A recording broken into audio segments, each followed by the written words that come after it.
Start. प्राचीन काल में भारत में एक प्रसिद्ध राजवंश था। नाम था इक्ष्वाकु वंश। इसी वंश के शाक्य कुल में शुद्धोदन नाम के एक राजा हुए। कपिलवस्तु उनके राज्य की राजधानी थी। उनके राज्य में सारी प्रजा सब प्रकार से सुखी और सुरक्षित थी। पृथ्वी जैसी गौरवशाली उनकी पत्नी थी। नाम था माया। एक रात महारानी माया ने एक विचित्र स्वप्न देखा। उन्होंने देखा जैसे चंद्रमा बादलों में चुपचाप प्रवेश करता है, वैसे ही एक सफ़ेद हाथी उनके शरीर में प्रवेश कर गया है। इससे उन्हें न किसी प्रकार का भय हुआ न कष्ट।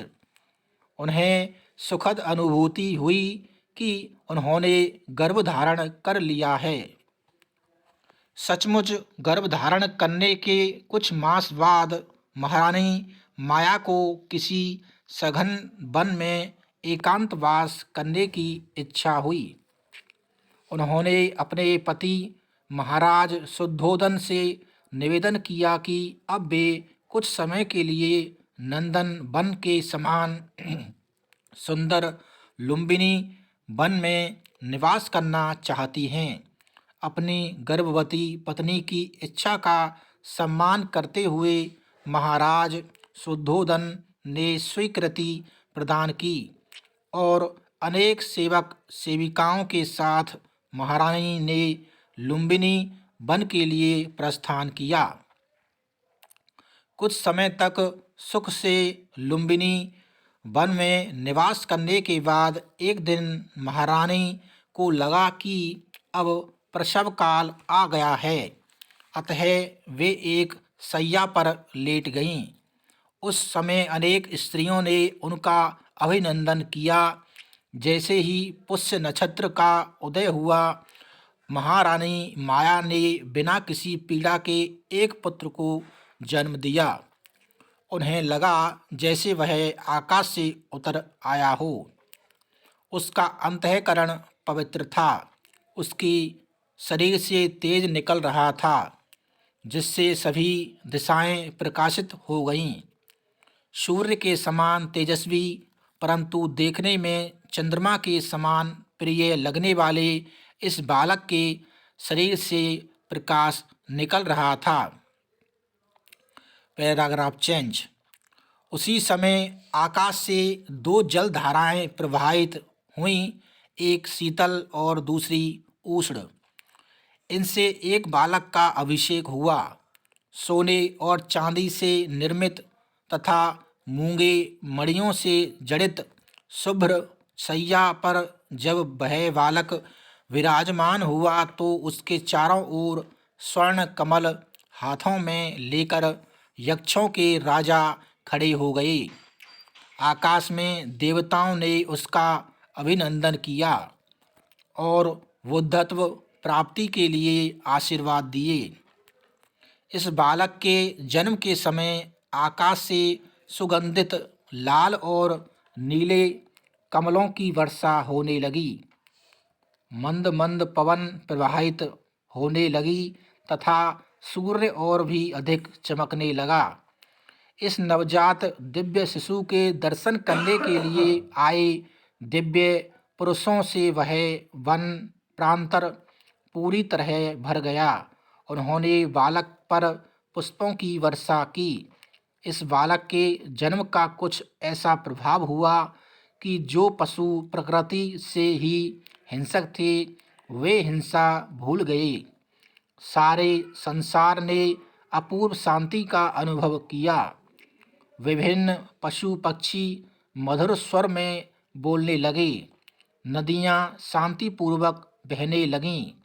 सारी दिशाएं निर्मल हो गईं और निरभ्र आकाश में दुंदुभी बजने लगी। केवल माया को छोड़कर सारा संसार इस बालक के जन्म से अत्यंत प्रसन्न हो गया।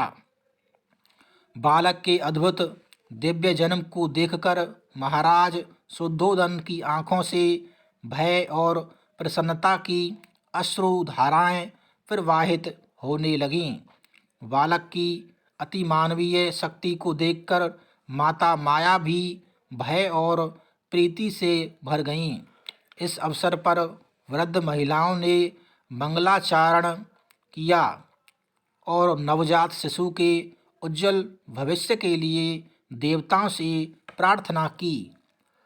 आचरण शास्त्र के ज्ञाता और शीलवान ब्राह्मणों ने जब बालक के सभी लक्षण सुने और उन पर विचार किया तो अत्यंत प्रसन्न होकर उन्होंने राजा से कहा, हे राजन, आपका पुत्र आपके कुल का दीपक है।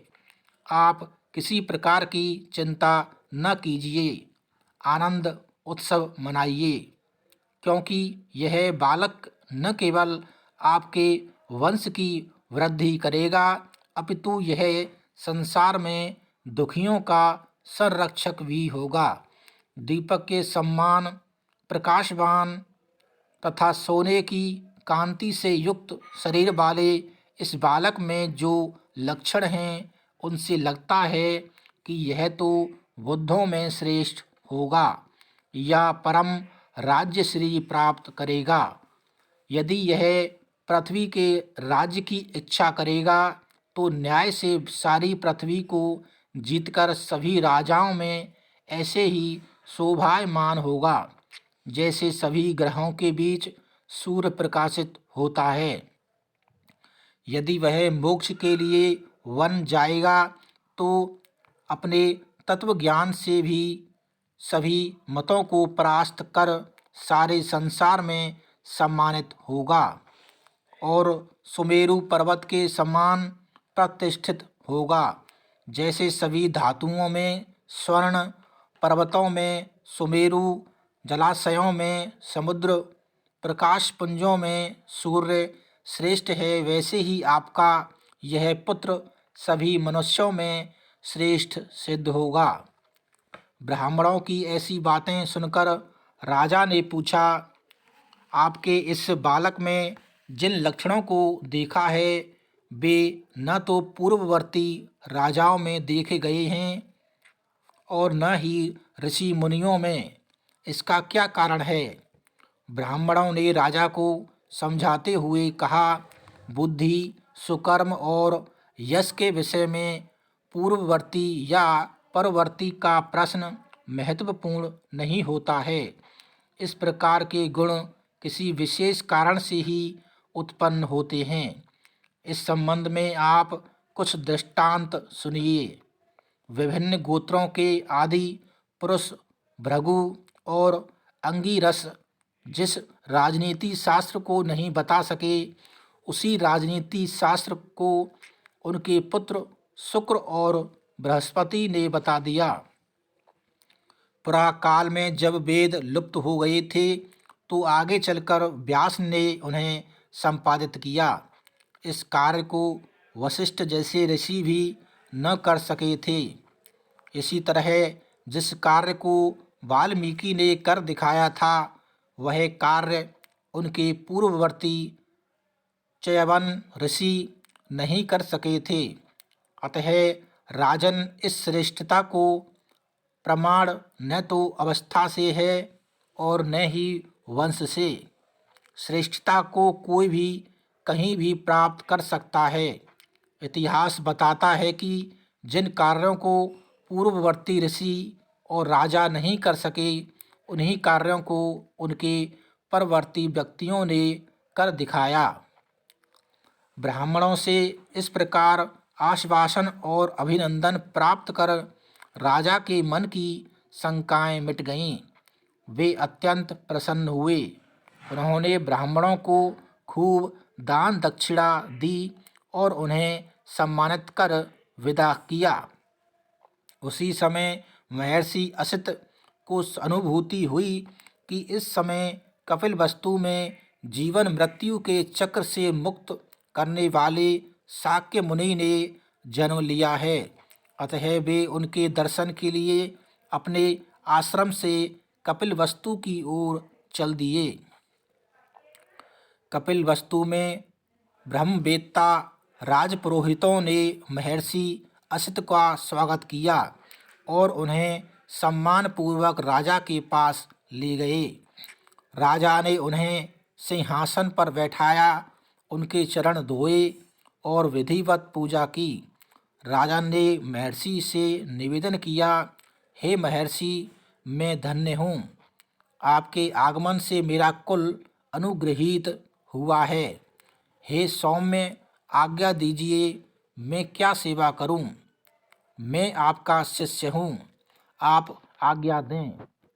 राजा के वचन सुनकर ऋषि गदगद हो गए और धीर गंभीर वाणी में बोले, हे राजन, आप अतिथि प्रिय हैं, धर्माभिलाषी महात्मा हैं। आपने जो कुछ कहा है वह आपकी अवस्था और आपके वंश के अनुरूप है, किंतु मेरे आने का प्रयोजन कुछ और ही है। मैंने दिव्य आकाशवाणी सुनी थी कि आपको जो पुत्र प्राप्त हुआ है वह अवश्य ही बुद्धत्व को प्राप्त करेगा। इसके बाद मैंने स्वयं ध्यान योग से इसके भविष्य को भी जान लिया है। इसीलिए मैं यहाँ आया हूँ, शाक्य कुल की उस पताका के दर्शन करना चाहता हूँ।